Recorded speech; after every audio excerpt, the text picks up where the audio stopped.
Not long ago, building a product took time, skills, resources, and complex coordination. Then AI arrived. In just a few hours, a simple intention can become a prototype. An intuition can become a product. And what was still theoretical yesterday can already be used, tested, and improved. We have entered an era where speed of execution changes everything. An era where testing sometimes matters more than planning. Where learning by doing moves faster than waiting to understand everything first. Et dans cette nouvelle réalité, une chose devient claire. Ceux qui observent de loin prennent du retard. Et ceux qui construisent apprennent plus vite que tous les autres. Alors quand l'intelligence artificielle change à ce point notre façon de créer, jusqu'où peuvent aller ceux qui choisissent vraiment de construire? Alors on a voulu tester une chose simple, devenir 10 freelances, leur donner 24 heures et voir ce qu'ils sont capables de construire avec les outils d'aujourd'hui. Bon les gars, bienvenue au hackathon Cargo Croissant Chaos. J'espère que vous êtes chauds. 9 participants disant 4 équipes de 2 plus 1 gars solo. L'objectif, livrer un mini projet go-to-market fonctionnel, booster Alia, ça fait très bullshit en vrai, mais j'espère que ça va bien. Qui pourrait être réellement utilisé lundi? Ok, lundi carrément. Ah oui. Bah en fait t'as 24 heures donc en théorie. Par qui Par des clients, enfin on a plein de clients. Thématique possible. C'est vrai que tu voulais des thématiques, bon tu vas être déçu du coup, c'est très Automatique. standard. IA. Agent signal, outbound system, tout ce qui est lié au CRM, les magnets, dashboard, revenue ops, etc. La stack technique imposée, donc Cargo. Petite pause avant de continuer. Ce hackathon est soutenu par 2 sponsors, Cargo et Reactine. Merci à eux d'avoir rendu cet événement possible. On reviendra en détail sur ces outils un peu plus tard dans la vidéo. Potentiellement Cloud Code ou Cursor, mais bon, je pense que tout le monde va sur Cloud Code. Ensuite, vous pouvez utiliser une stack libre, donc peu importe n'importe quel tool. Le démodé, c'est 15 minutes par équipe. Et ensuite, du coup, on déjeune et on se barre. Et comment se passe le vote? En gros, je vais tous vous envoyer un lien ici. Là, vous allez cliquer sur votre prénom, William par exemple. Commencez le vote et là, vous pouvez voter pour tous les projets en gros. J'avais envie de le montrer ça. Voilà. On a fait ça sur une fois, j'ai mis 3 heures à le faire. C'est le dev de la team. Donc on est chaud là. Ah, vous l'avez pas mis le trophée, vous le montre ou pas? Ouais, bah ouais. On va aller chercher. ouais. Pour ça vaut le détour. Bah ouais. On s'est donné en vrai. On machine trop vite là. Il est stylé, franchement il est stylé. Comment il s'appelle l'artiste qui a fait le visuel? Ouais, rassure-moi, t'as payé un Je peux pas freelance. donner le nom. Parce que tout le monde va aller la voir. Ça va pas être Le secret sauce. C'est ça. Donc voilà, du coup il est 10h pile poil normalement. Il est quelle heure? 59 mec. 59, voilà. Allez, vas-y, let's go. Demande 11h.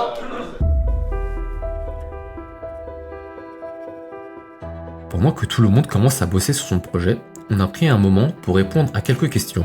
Parce qu'au-delà de ce qui est en train de se construire ici, c'est toute notre manière de travailler qui est en train d'évoluer. Alors au fil de ces 24 heures, j'ai voulu prendre un peu de recul et confronter ces réflexions à ceux qui vivent déjà cette transformation au quotidien.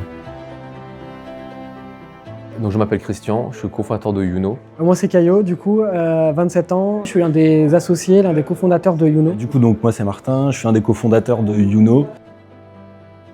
Pour moi, ce qu'on va organiser en 24 heures, ce que les personnes qui participent au hackathon vont faire en 24 heures, ça aurait été quelque chose qui aurait été impossible en gros il y a 1 an ou 2 ans, parce qu'il a permis simplement d'aller plus vite. Et du coup d'itérer sur les idées beaucoup plus rapidement. L'IA simplifie énormément la chose, là où avant tu vois tout un projet sur une mini app comme là on va créer, un produit là en 24 heures déjà ça aurait été impossible. Et même pour moi tu vois c'était totalement inaccessible, je savais même pas en réalité comment orchestrer un projet, développer le produit, etc. Les personnes qui avaient des blocages techniques, parce qu'ils disaient je peux pas créer d'application, je peux pas faire ci, je peux pas faire ça, mais j'ai plein d'idées. Il y en a plein parmi vous qui ont envie de créer des trucs, et là vous êtes plus bloqués. À l'époque, ce qui primait, c'était pas idée, c'est exécution. En fait, pour moi, ça change en gros.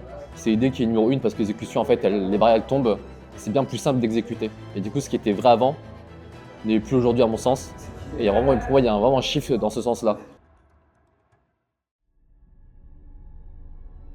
Je dirais que grâce à l'IA, je produis plus. Donc ce que je faisais en 8 heures, je le fais maintenant en 4 heures. Cependant, j'ai l'impression, ça c'est une vraie métrique, j'ai l'impression de quand même faire moins. Parce que du coup, vu que je sais que je peux faire plus, je fais 2 fois plus. Donc ma journée de 8 heures, je la ressens quand même de la même manière. Et vu que je me suis habitué à ce rythme de l'IA qui me fait gagner 2 fois plus de temps, j'ai l'impression qu'en fait, j'ai pas avancé. Je donne un exemple. Avant, moi qui suis software engineer de base, quand je passais mon temps à coder, effectivement, ça me prenait 4 heures, 8 heures, 12 heures. Aujourd'hui, il y a des choses qui sont faites en 1 heure. On peut croire qu'il y a un gain de temps énorme, c'est vrai, il y a un gain de temps énorme, mais derrière, du coup, je n'utilise pas mes compétences de la même manière. Je vérifie ce qui a été fait, je valide ce qui a été fait, je pense différemment. En fait, mon métier est en train de changer.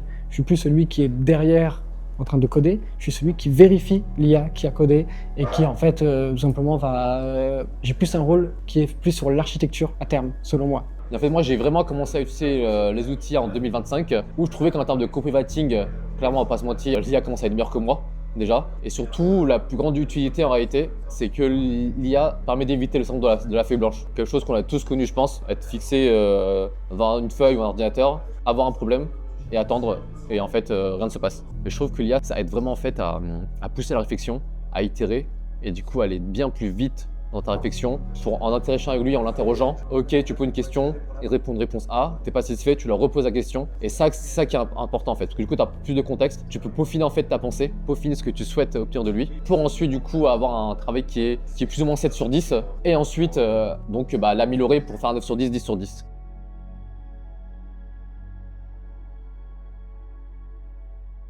Je pense qu'en fait, dans tous les cas, celui qui sera la personne qui n'utilise pas l'IA et qui est excellent restera meilleur parce qu'elle aura les compétences de base et les connaissances de base. Quelqu'un qui sera nul et qui utilise l'IA va juste devenir bon, mais il sera jamais excellent. Tu vois, un exemple bête, si tu utilises l'IA pour coder, mais que tu sais pas dev, tu vas commencer à dev un outil, dev un site, etc.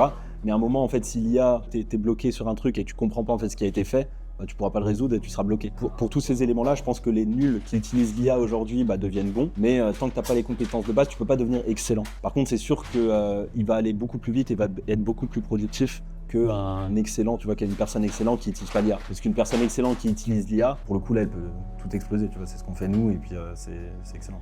Le meilleur exemple, c'est de se dire, il y a un outil qui s'appelle Midjourney qui est plus ou moins utilisé aujourd'hui, mais en tout cas, c'est pour de la création visuelle, de vidéos ou autre. Mais n'importe qui n'a jamais étudié la vidéo, qui n'a jamais étudié l'image, qui n'a jamais étudié l'art, de faire des choses là-dessus, globalement, c'est pas ouf. Enfin, je veux dire, ce sera médium, comme les 80% qui vont justement utiliser, il n'y aura pas de différenciation. Encore une fois, l'IA, elle est très très forte quant à la connaissance métier. Donc aujourd'hui, moi, je ne connais pas du tout les notions de texture ou quoi que ce soit dans le cinéma ou dans l'art, dans la vidéo ou quoi que ce soit. Et on voit bien, moi je m'étais abonné à un moment où il y a des magazines Midjourney où c'est des photos magnifiques, je les ai reçues, je me suis toujours dit que ça allait être collector un jour parce que c'était les précurseurs, c'est eux qui ont fait l'effet waouh là-dessus.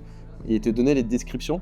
Les descriptions, je comprends rien du tout, quoi. C'est que des codes couleurs, des codes de texture, des codes de machin. En fait, je me dis, mais c'est ça qui fait que l'IA est performante. Pour moi, quelqu'un de très bon dans un domaine sans IA peut effectivement rivaliser avec une personne qui est moyenne de manière globale. Sauf que si la personne moyenne, en fait, se bute sur l'IA, qu'elle itère à fond, en fait, à terme, il ira plus vite et elle sera meilleure. Et ça, j'en suis sûr, en gros. Il n'y a aucun monde où, en fait, une personne qui est très bon dans un domaine, qui n'utilise pas l'IA, en fait, à terme, soit meilleure qu'une personne moyenne qui utilise l'IA. Par contre, j'ai envie de dire, pour tempérer ce que je dis, ça dépend aussi des domaines. Parce que certes, l'IA, c'est bien dans la production, mais en fait, dans un job global, tu as aussi toute la partie interaction humaine, skills, comprendre l'environnement dans lequel tu travailles, comprendre aussi qui sont tes interlocuteurs, qu'est-ce qui les intéresse. Tu as quand même beaucoup de psychologie humaine qui rentre en compte, que par contre l'IA ne peut pas faire en réalité. Donc je tempérerai avec ça en réalité, mais si on prend par exemple juste un domaine très technique, le dev par exemple, en fait pour moi même quelqu'un de très technique en fait qui n'utilise pas l'IA aujourd'hui, en fait sera pas meilleur qu'une personne moyenne qui utilise l'IA mais qui par contre va level up, qui est obligé de level up pour le coup. Ça je suis persuadé.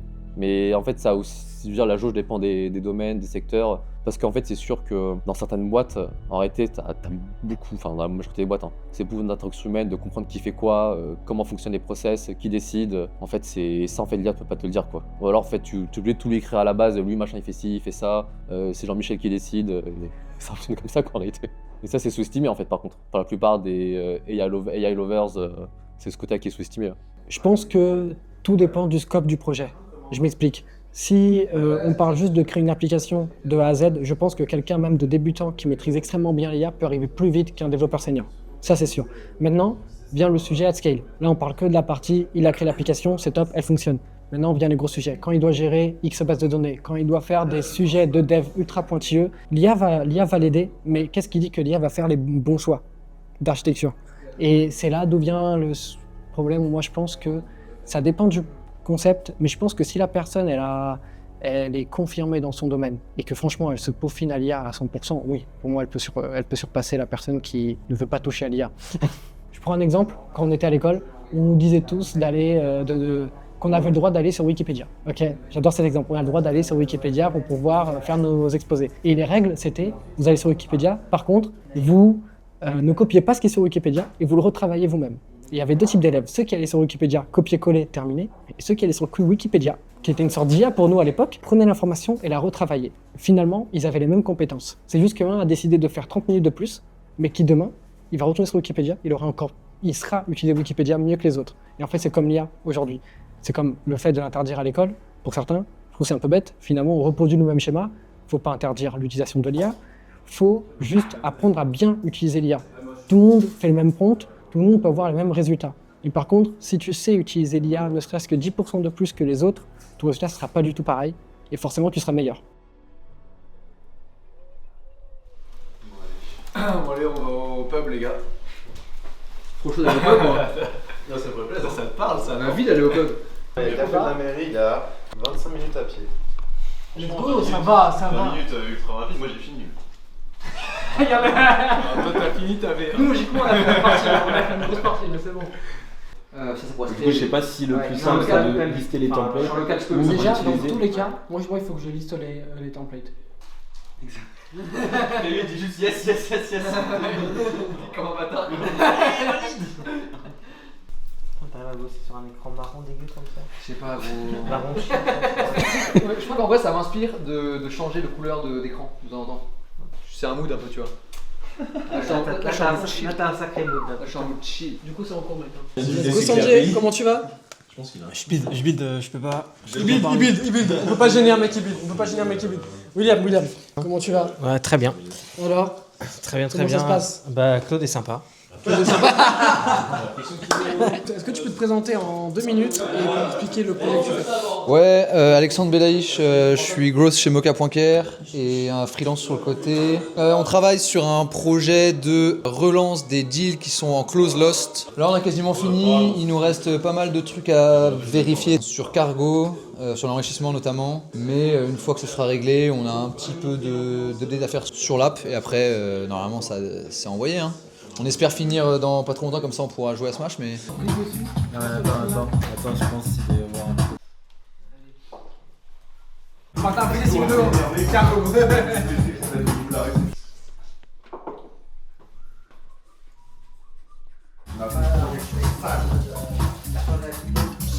Oh là là là là là là. On en a une en plus. Yes. Oh là là là là. En même temps, il a payé 17 000 euros. Vraiment? Il va pas baisser la 177 euros, ça fait. Hop là, let's go. Hop là. Yo. Dans ce contexte, certains outils deviennent essentiels.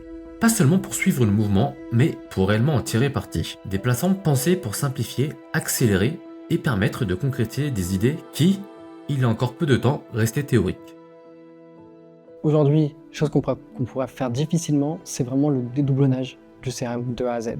Donc, qui est notre plus grosse mission chez nous. C'est pour ça que Cargo est super important pour nous. Déjà, qu'est-ce que Cargo? Cargo, c'est un orchestrateur, pour commencer.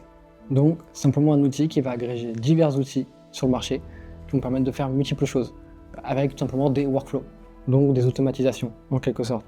Et donc, on peut avoir divers outils que nous, on utilise au quotidien, au lieu de les utiliser chacun séparément, tout va être centralisé sur du Cargo. Cargo, c'est vraiment l'outil par excellence pour créer toute ton infrastructure GTM. Et en fait, sans Cargo, on pourrait le faire, mais en fait, ça nous oblige, et aujourd'hui, c'est ce que beaucoup d'équipes GTM font, à multiplier les outils. Donc, ils vont avoir un outil d'enrichissement, un outil d'automatisation, leur CRM forcément, un data warehouse potentiellement, mais du coup, tu multiplies les outils, tu multiplies les plateformes. Tu dois créer des automatisations pour connecter tout ça, essayer de suivre. Et en réalité, je vois énormément de boîtes qui sont encore en train de switch entre les différents outils, avoir des Google Sheets, des automatisations qui cassent. Tous ces éléments-là font qu'aujourd'hui, Cargo nous permet en fait d'avoir une infrastructure GTM unifiée. On a toutes nos templates, tous nos workflows, tous nos tools qui sont déjà paramétrés. Et du coup, très rapidement, on peut déployer toute une infrastructure, par exemple sur la partie cleaning CRM, dédoublonnage, enrich et même en réalité sur les signaux.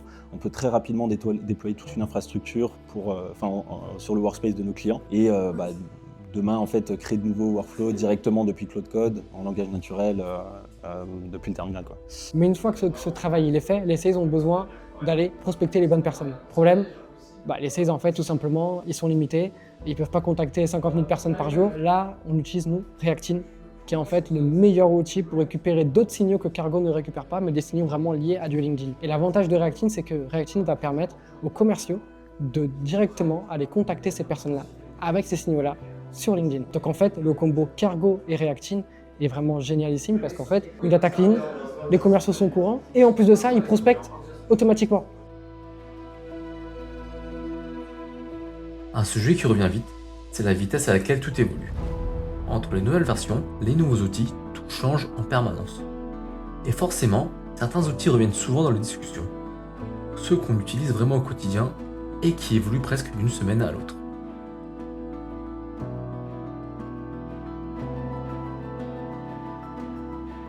Est-ce que Claude permet d'aller plus vite et de faire des choses que je n'aurais jamais tenté avant? Ouais. Ah mais totalement.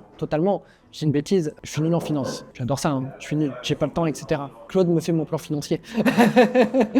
Par idiot, Claude me fait mon plan financier. Des projets que j'avais comme idée, que j'étais mis de côté, je me suis dit il faut que je trouve quelqu'un, etc.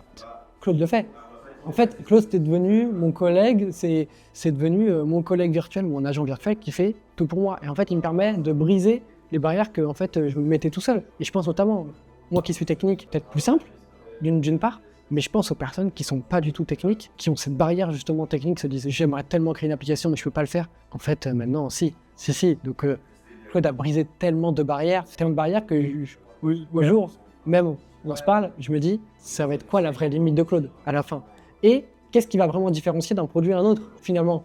Tous les produits vont se ressembler. Demain, on va voir tellement tout le monde aura le même produit. Tout le monde aura. Demain, quelqu'un peut créer un nouveau Facebook, peut créer un nouveau Instagram, du jour au lendemain, avec les mêmes fonctionnalités, les mêmes règles. Enfin, qu'est-ce qui va changer finalement? Et qu'est-ce qui va vraiment faire la différence de pourquoi je vais choisir Facebook? Pourquoi je vais choisir le nouveau Facebook qui est exactement pareil? Non, c'est surtout faire des choses justement que j'aurais pas tenté avant. Typiquement, je sais pas dev. Et aujourd'hui, déjà, là, j'utilise Claude Code via le terminal et tout ça. Ça, avant, jamais de la vie, quoi, parce que je sais pas dev.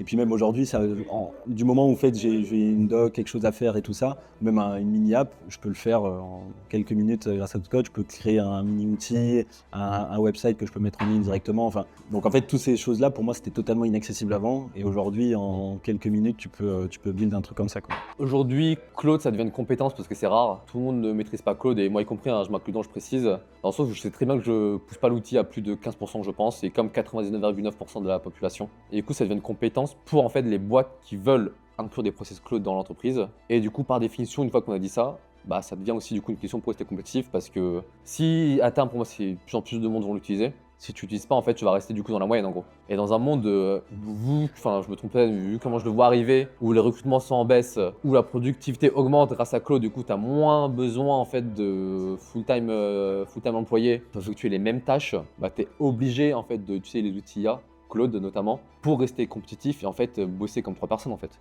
Et c'est malheureusement le monde dans lequel on arrive, qu'on aime l'IA ou qu'on n'aime pas en fait. De toute façon, c'est simple, qu'on soit d'accord ou pas avec cette vision, en fait c'est en cours. En fait, juste si tu la suis pas, tu seras en fait mis à l'écart en fait. Tu le veuilles ou non, en réalité, hein, c'est pas moi qui ont les modèles, c'est pas moi qui décide de ça. Moi, si je m'arrête de m'intéresser à ça, le train va avancer tout seul en gros et je vais courir pour le rattraper en gros. Mais en fait, il faut pas être anti-outils comme je parlais à des. Après, c'est normal, c'est leur métier, mais des copywriters ou des médecins. En fait, ils ont l'impression que l'IA va jamais atteindre leur niveau. Surtout sur la partie copywriting, mon gars, je suis désolé, les copywriters, je vais me faire des ennemis, mais les outils rédigent très bien quand même. Hein. Mieux que 80% des copywriters déjà de base. Et même un copywriter qui utilise pas l'IA, en fait, c'est débile, il perd du temps en fait, en gros. Tu peux très bien, en gros, utiliser l'outil pour faire une V1 et ensuite l'optimiser, comme je disais, avant un 7 sur 10. Ensuite, toi, amener l'outil pour faire un 9 sur 10, un 10 sur 10 en fait, en gros, pour gagner du temps. Et après, t'as seulement en gros une partie des copywriters qui sont vraiment excellents, des machines de guerre, des brutes, qui peut-être sont pas concernés, et ça pour le coup je veux le croire, mais c'est pas le cas pour la majorité des gens. Ouais, je sais. Et dans tous les domaines c'est comme ça en fait. Les médecins, pareil. Effectivement, pour le cas de la médecine, en réalité, est-ce que à terme, ça va soulever un débat, mais est-ce que ça vaut vraiment le coup de faire 10 ans d'études pour au final dire à un robot quoi faire ou une IA quoi faire en fait? Enfin, pour plutôt une IA te dise quoi faire en fait en gros. Et à terme, c'est ce qui va arriver. notamment sur des modèles en France, c'est un peu moins le cas parce que en fait on va chez le médecin comme si on allait à la boulangerie. Mais aux États-Unis par exemple, les gens commencent de plus en plus à soigner avec ChatGPT ou avec Claude en gros, parce que c'est pas le même modèle social. Et pour eux c'est une vraie utilité. En gros aux États-Unis ils vont pas chez le médecin quand ils ont un rhume, alors, ils ne peuvent pas en fait, c'est vite une somme très chère. Et du coup c'est une très bonne utilisation d'IA pour le coup. Et t'as beaucoup d'outils qui vont se créer autour de ça, qui vont vendre en fait leurs outils sans abonnement en fait, en mode monde connecté, je sais pas, ton Apple Santé ou des outils concurrents qui vont essayer de te monitorer, mais dans les faits il faudra quand même aller voir un médecin, je précise. Mais je veux dire, ce sera toujours en fait un assistant quoi, sur validation humaine. Mais je suis persuadé qu'à terme en fait nous, notre génération en vrai, les générations qui a 30 ans, on n'est pas prêt à uniquement écouter une IA et faire confiance. Mais les gens là qui naissent là en 2025, un peu comme nous avec Internet en fait, qui sont nés dedans, post ChatGPT, Claude. Mais c'est sûr qu'en fait, ils feront plus confiance aux humains, en fait, en gros. Ils vont privilégier en fait l'avis de l'IA versus en fait l'avis d'un vrai médecin. Nous, je pense qu'on n'est pas prêts, nous, parce que de manière, en fait, on a toujours vécu forcément dans un monde où c'est le médecin qui décide de tout, de la santé, qui fait diagnostic. En fait, l'IA fait beaucoup moins d'erreurs qu'un médecin. En fait, c'est prouvé. Et ça va faire dans plein de métiers. Typiquement, la première fois que j'ai vu une voiture autonome fonctionner dans un réel Instagram d'une personne qui était à SF, à San Francisco, et j'étais choqué en vrai. Sauf que là, il y en a plein qui réalisent pas que ce truc-là existe vraiment, où tu as déjà des chauffeurs autonomes en fait à San Francisco qui conduisent, qui t'amènent d'un point A à un point B. Et tout le monde dit non, mais les gens, vous préférez prendre un vrai chauffeur Uber parce que en fait, contact humain et tout. Non, je peux t'assurer qu'en gros, c'est sûr, déjà les femmes. Jamais de la vie. Je pense que 99% des femmes, vous préférez avoir un chauffeur autonome qu'un vrai chauffeur Uber. Ça, c'est sûr. Et en gros, à terme, même les mecs, ça va être pareil en gros. Au début, tu n'auras pas confiance, tu vas te dire, le mec, il va se tromper, il va m'envoyer dans un mur, machin, avoir un accident. Sauf que non, tu as moins d'accidents en fait, avec les voitures autonomes. Moi, je pense que là où je pourrais développer le truc, c'est arrêter de penser que Claude, c'est fait que pour le code. Ça a bougé, ça a pas mal bougé. Vous avez Claude Cowork qui existe. Vous avez Claude tout court aussi. Et encore, je pense qu'il y a encore d'autres versions qui sont pas loin d'arriver. Claude Cowork, ça fait pas longtemps que c'est là, ça fait à peine quelques mois. Les gens l'utilisent à 100%. Et pour moi, il ne m'étonne pas que Claude ait déjà 2, 3, 4, 5 nouvelles versions prêtes à l'emploi. Donc, arrêtez de vous mettre dans la tête, parce que Claude à la base a été créé pour les développeurs, pour les professionnels, arrêtez de vous mettre dans la tête que Claude égale développeur. Non, Claude égale public professionnel. Et ça, une fois que vous l'avez en tête, vous allez tester Claude et vous allez voir qu'en fait, vous pouvez vraiment tout faire. Tout ce que d'autres concurrents le font, Claude le fait très bien. Juste, la vraie différence, c'est qu'il est fait pour les pros. Il est fait pour mieux analyser la data, il est fait pour mieux écrire du code, il est fait pour des meilleures logiques mathématiques. En fait, il est fait pour que vous ayez un meilleur salaire, quoi. C'est tout. C'est tout. Typiquement, en fait, aujourd'hui, par exemple, tu ouvrais un restaurant, tu sais pas comment faire. Bon, arrêtez, tu poses la question à Claude.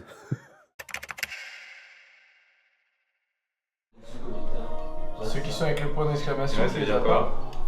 Ça veut dire qu'ils sont nouveaux, je crois que je les ai jamais utilisés. Attends, mais t'as pas les motos? Alors là, c'est comment là? Comment on drift déjà? C'est des gâchettes. Pose pas de questions. On est d'accord que c'est en bas pour accélérer? Je crois que c'est ça pour C'est A pour accélérer. c'est en bas à droite. Ah, il a pris la carapace. Comment on fait pour lâcher les merdes là? Lâchez les merdes. Eh oh! C'est moi, putain. Boomer.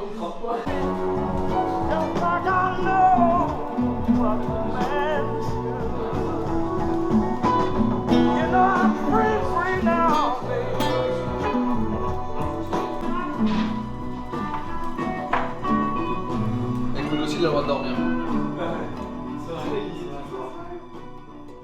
J'espère que vous êtes chaud pour la partie démo. Du coup, c'est Sanjay et Flo qui vont débuter. Comment se passent les votes? Vous allez voter par équipe. Donc en gros, notez de votre côté, en gros en perso, la note que vous allez mettre aux teams qui vont passer.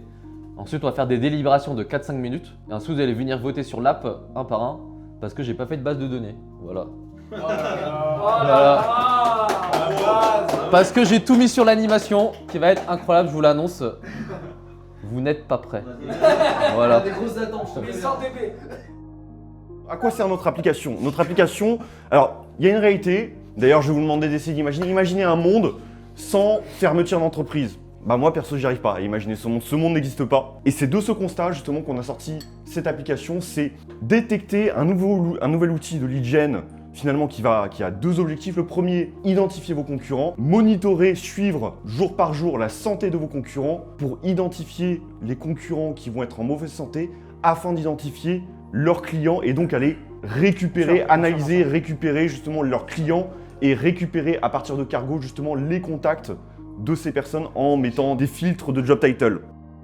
On a tous traîné dans des CRM avec 40 000 contacts, 10 000 deals en stock, dont une très grande partie de deals lost, ce qui est normal. Reclaim est né de ça. Notre proposition de valeur, c'est d'aller générer 20% de revenus en plus sur vos deals déjà perdus. On voulait un truc qui sort du SaaS B2B. Donc ça, c'est un sujet dont j'avais parlé avec Christian l'année dernière. Une boîte qui s'appelle Renson. C'est un équipementier à destination d'agriculteurs, d'éleveurs en fait. Ils fournissent des solutions de brumatisation et de ventilation pour les éleveurs. Et le but pour eux, c'est de se développer de plus en plus, donc d'aller chercher 3-4 points de croissance par an. Ce qu'on s'est dit, c'était qu'on allait partir de 2 use cases qui sont donc à destination des commerciaux terrain. L'idée, c'est de se dire, il y a déjà des régions qui sont développées avec des éleveurs et qui tournent bien. On veut aller développer soit d'autres régions, ou bien, en fait, comme c'est des commerciaux terrain qui font des tournées, ils peuvent avoir des rendez-vous qui sont déjà bookés. Et nous, on veut augmenter la rentabilité et le ROI de chacune des tournées en disant j'ai déjà un rendez-vous de booké, je vais en avoir 5 ou 6 dans ma tournée. Donc ici, le client peut rentrer soit un sirène, un nom du dirigeant ou une société. Et ensuite, tout l'enjeu, c'est de pouvoir générer toute une fiche d'informations capitalistiques sur cette société ou cette personne-là pour préparer des meetings. Et du coup, là, donc, ce qu'on va vous présenter, on a une belle LP que Caillou a fait. En gros, c'est l'outil qui va nous aider dans la delivery sur toutes nos missions. Donc, pour remettre juste un peu de contexte sur ce qu'on fait, quand on arrive en fait sur les missions, on a un process, notamment sur les missions CRM et mode bande, qui est toujours le même. Donc, on arrive pour le client, définir la cible, donc les ICP, les personas, créer une signal scorecard, donc définir en fait tous les signaux qui peuvent être pertinents pour la boîte.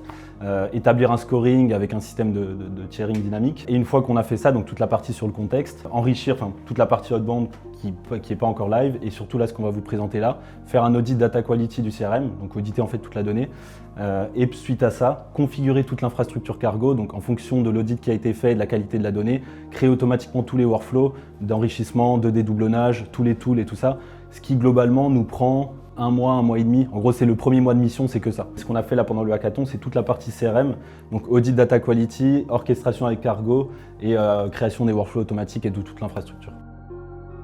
Ce qui est impressionnant, ce n'est pas seulement le résultat, c'est la vitesse à laquelle tout ça a été construit. Il y a encore peu de temps, ce genre de projet aurait demandé des semaines voire des mois de travail. Aujourd'hui, en une journée, une idée peut déjà prendre forme, être testée, être utilisée. Ce week-end, ce n'était pas juste un hackathon, c'était une démonstration de ce qui est en train de changer. La manière de créer, la manière de travailler, et surtout, la vitesse à laquelle on peut passer à l'action. Parce qu'au final, la vraie différence aujourd'hui, ce n'est plus d'avoir une idée, c'est de voir à quelle vitesse on est capable de la transformer en quelque chose de réel.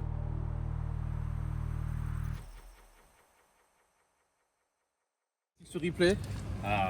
Vous êtes prêts? Vas-y. Ouais. Fait.